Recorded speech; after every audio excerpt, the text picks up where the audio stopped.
Right guys, welcome to the channel. Hope you're all having a blessed day so far.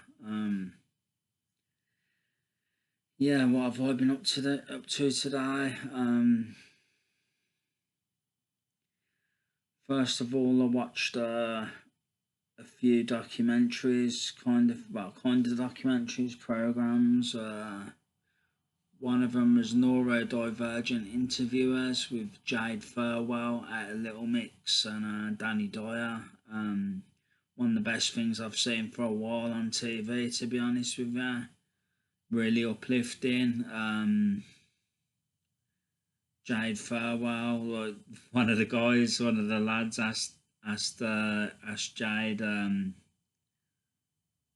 what did he say now? Something like, how do you feel about selling your soul? Do you think you sold your soul? uh, she um she said she just says I don't know how to answer that kind of thing, and she said, "Well, I'll tell you what." She says in the early days it was kind of like that. She said like with the record companies and that, but she said she's got more creative freedom these days and more like she's more in control of things these days, a little bit more anyway, kind of thing. She kind of said something like that. I can't remember exactly what she said, but it's along those lines. Yeah, and she just talked about heritage and how like she come from. I think one of her parents was Catholic and one was Muslim, kind of thing. I think she might have chosen Muslim. I'm not sure what she chose. But I think maybe Muslim. But her granddad was Muslim, like, and he was one of the best people she'd known. I think that influenced the thinking, kind of thing. Well, actually, I'm just trying to think. Was he? But she says she didn't know how he'd feel about a career now, like, kind of thing. She said she loved him and everything. And he loved her, but now, like, she says she don't know how he'd feel about her career and what she does, like, which is understandable, I guess. But yeah, she talked about that.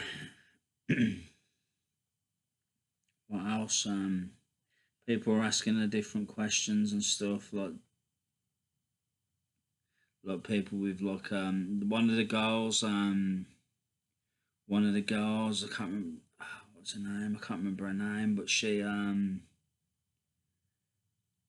a duet with her. She done Black Magic with her. She done a duet with her on the show. Well, not on the show, on the program.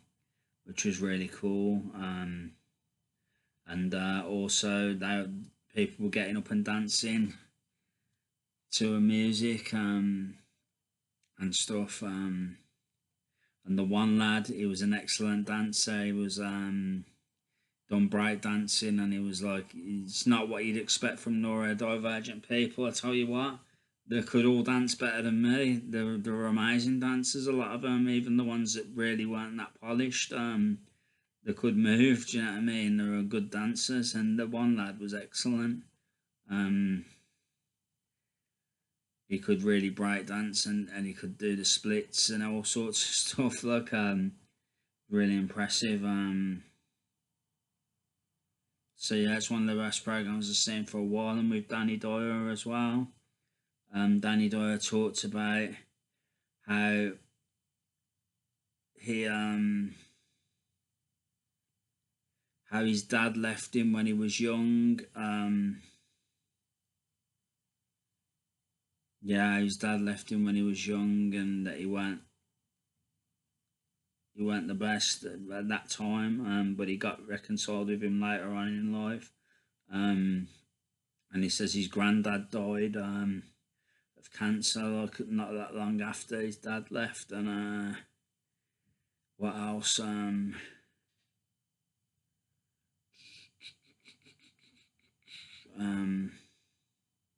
Yeah, he was friends with a playwright.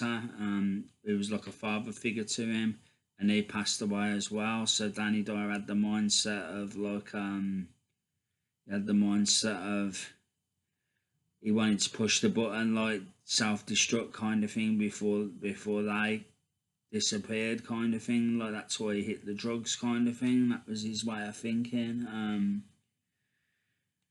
But yeah, he also talks about his daughter Danny Dyer, and how she's found love with Jared, somebody, a West Ham player. He might be a captain, maybe. I think West Ham player anyway. Scored a winning goal in European Championship final, I think, or Championship match game. I think maybe that West Ham won it. I don't know. I'm not sure really, to be honest. But it was just made up that she'd finally found a good guy and that he was 100% in it for her, and um yeah, it was all going swimmingly well. Like, do you know what I mean? It's like got a few kids together, I think, and stuff, and they're happy. Do you know what I mean? Danny Dyer was just made up that she's met someone decent because, like he said, she's been with a lot of twats. That was his words, not mine. So yeah, she was just happy, kind of thing. I mean, he was just happy, kind of thing. So yeah, and what else? Yeah, and this girl sang. I think it was "I'm Coming Out." She sung that song, and I think that was the song she sang. She sung something, some song like she sung a few songs, I think, and Danny Dyer loved it. You could tell he was really impressed. He loved the performance, and I tell you, she had the voice of an angel. No word of a lie, she had the voice of an angel. She had an amazing voice. Just really uplifting program. That's all I can say. Like I say, it's one of the best things I've seen on TV in a while. So yeah, I watched that. And he was just talking about his kids, like how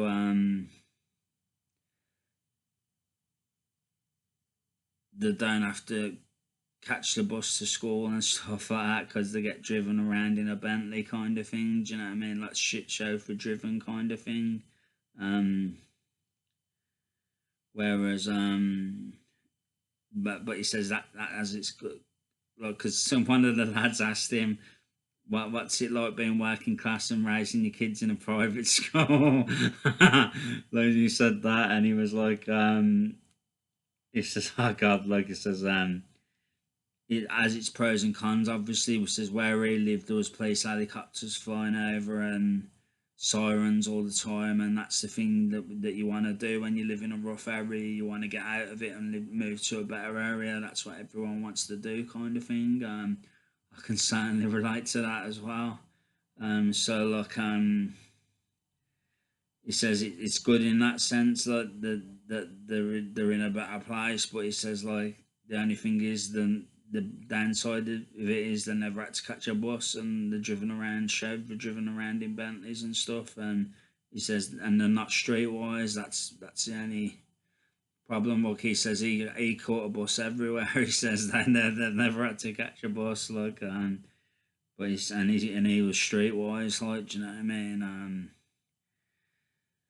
But yeah, it was a good program. I can't remember what else he talked about. Just about, I think, the Carters in EastEnders and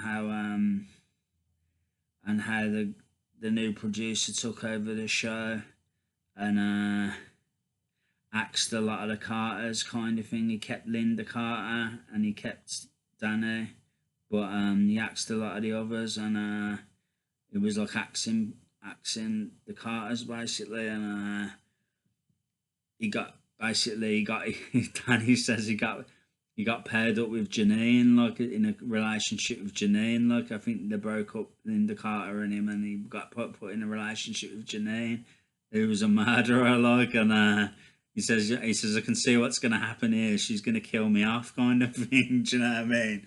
And he says, I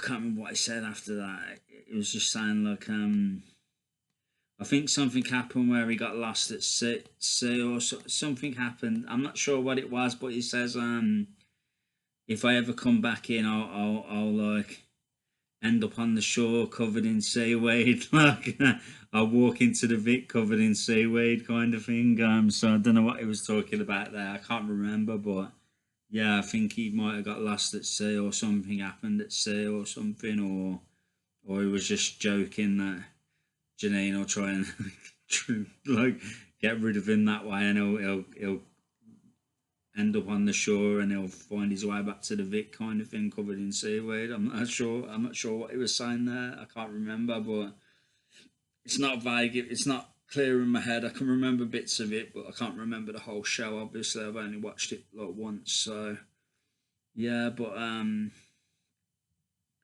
yeah, really good program, guys. I really recommend it. Both of them were really good. Both shows were really, really good. So yeah, that's what I've been up to, and I also went to a job broker today, and I've booked an appointment for in the week.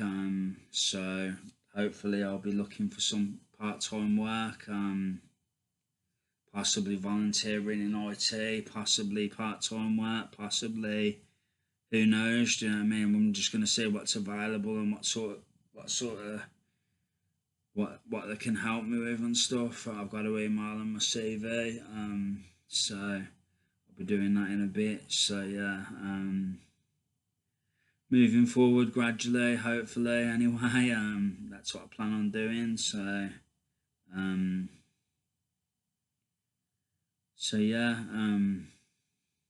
I don't want to rush into full-time work because it may be a bit much for me. I don't know. Do you know what I mean? To be honest, that's why I'd rather do part-time first. I ain't worked for a while, so it's going to be a bit of a shock to the system. So part-time first, I think, then try and transition to full-time.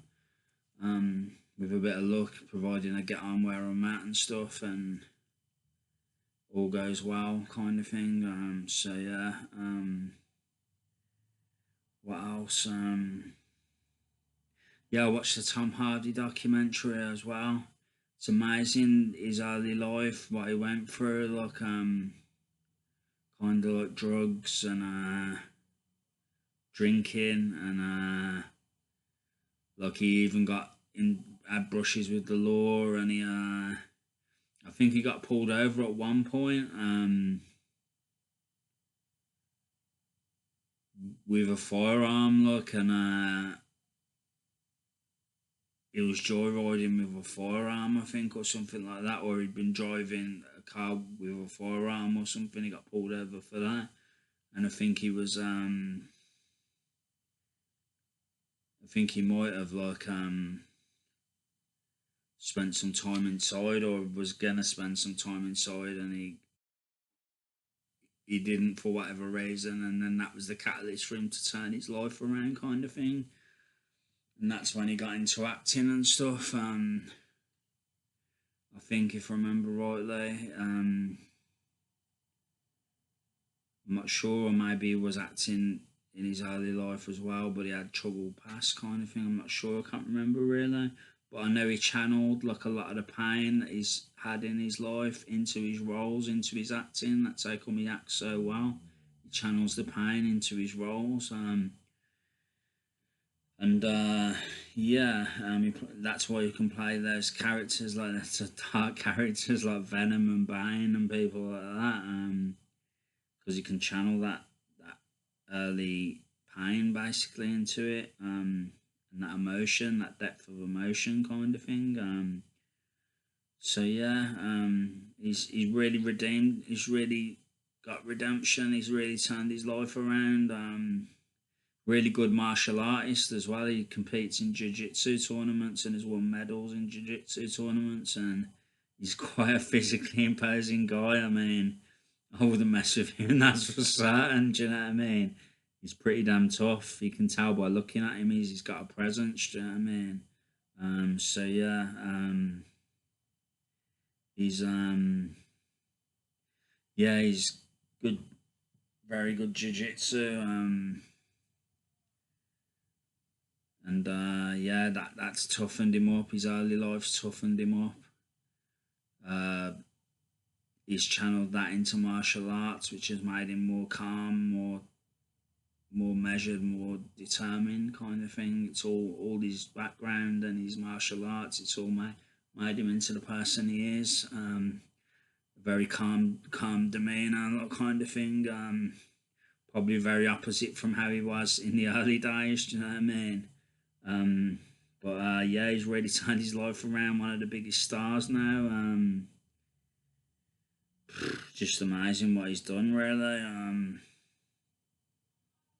Really is. So yeah, kudos to him. So yeah, guys, that's what I've been up to. Really, that's about it. It's all about all I've got to say for now. This video is quite long. It's like nearly 16. Well, it's about nearly 17 minutes. So I'll leave it there. Just want to say thanks for the support as always. Appreciate you all. Love you all. Keep you all in my prayers. I'm wishing you the best. That's all I want to say. So take care, guys. God bless. Much love. I'll be back soon. Take care, guys. Love you all. Thank you. Bye.